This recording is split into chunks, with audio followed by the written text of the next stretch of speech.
Hello students, आज हम पढ़ेंगे ब्लड ग्रुप के बारे में। तो बच्चों, हमें पढ़ना है ABO ब्लड ग्रुपिंग। तो हम ब्लड को कैसे अलग अलग ब्लड ग्रुप में क्लासिफाई करते हैं, आइए आज हम इसके बारे में पढ़ते हैं। तो स्टूडेंट्स, जो हमारे सिस्टम है ABO ब्लड ग्रुप का, वो बेस्ड है एंटीजन्स पे। एंड हमारे स्टूडेंट्स दो टाइप के एंटीजन होते हैं, A एंड B। ये प्रेजेंट होते हैं RBC के सरफेस के ऊपर। तो स्टूडेंट्स, कैसे अगर हमारा ब्लड ग्रुप A है उसके ऊपर A एंटीजन होगा, अगर ब्लड ग्रुप B है उस पर B एंटीजन होगा। अगर ब्लड ग्रुप AB है तो मीन्स RBC के सरफेस पे AB दोनों एंटीजन्स होंगे। एंड अगर कोई भी एंटीजन नहीं है तो ब्लड ग्रुप होता है स्टूडेंट्स O।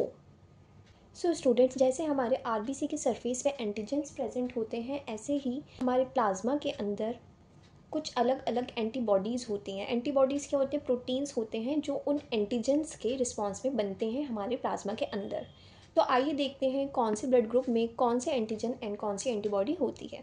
जैसे स्टूडेंट्स, ब्लड ग्रुप है A, तो उस पर आपको मिलेगा एंटीजन A एंड हमारे प्लाज्मा में उसके रिस्पॉन्स में एंटीबॉडी बनेगी एंटी B। अगर ब्लड ग्रुप B है तो उसमें एंटीजन होगा B एंड एंटीबॉडीज़ होगी एंटी A।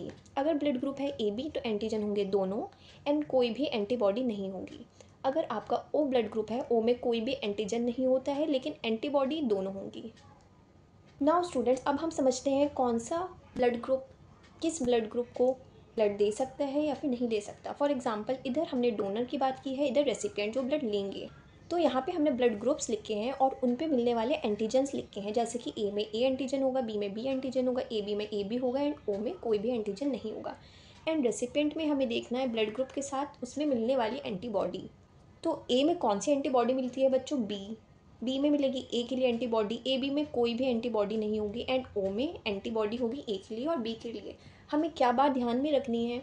हम डोनर का ब्लड जिसको दे रहे हैं उसके एंटीजन और रेसिपिएंट की एंटीबॉडी सेम नहीं होनी चाहिए, अलग होनी चाहिए। फॉर एग्जांपल, हम A का ब्लड A को दे सकते हैं क्योंकि उसके पास B एंटीबॉडी है, एंटीजन और एंटीबॉडी डिफरेंट है।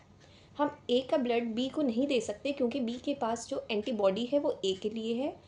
तो अगर हम ये दोनों को ट्रांसफ़र करेंगे ब्लड तो A सेम हो जाएगा, एंटीजन एंड एंटीबॉडी सेम नहीं होनी चाहिए फॉर ट्रांसफ़र ऑफ ब्लड। अब देखिए, B के केस में आप B ब्लड ग्रुप दे सकते हैं B वाले को, बिकॉज उसके पास जो एंटीबॉडी होगी वो A के लिए होगी एंड AB को भी दे सकते हैं क्योंकि उसके पास कोई भी एंटीबॉडी नहीं होगी।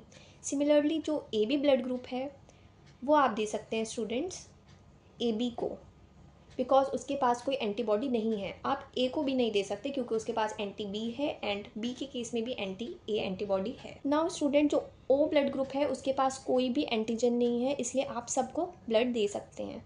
इसलिए U को यूनिवर्सल डोनर कहा जाता है बिकॉज वो सबको ब्लड डोनेट कर सकते हैं एंड AB को यूनिवर्सल रेसिपिएंट कहा जाता है बिकॉज वो सबसे ब्लड ले सकते हैं। नाउ स्टूडेंट्स, यहाँ पे आपके ब्लड ग्रुप का टॉपिक फिनिश होता है। आई होप आपको इसमें कोई डाउट नहीं होगा। Thank you students.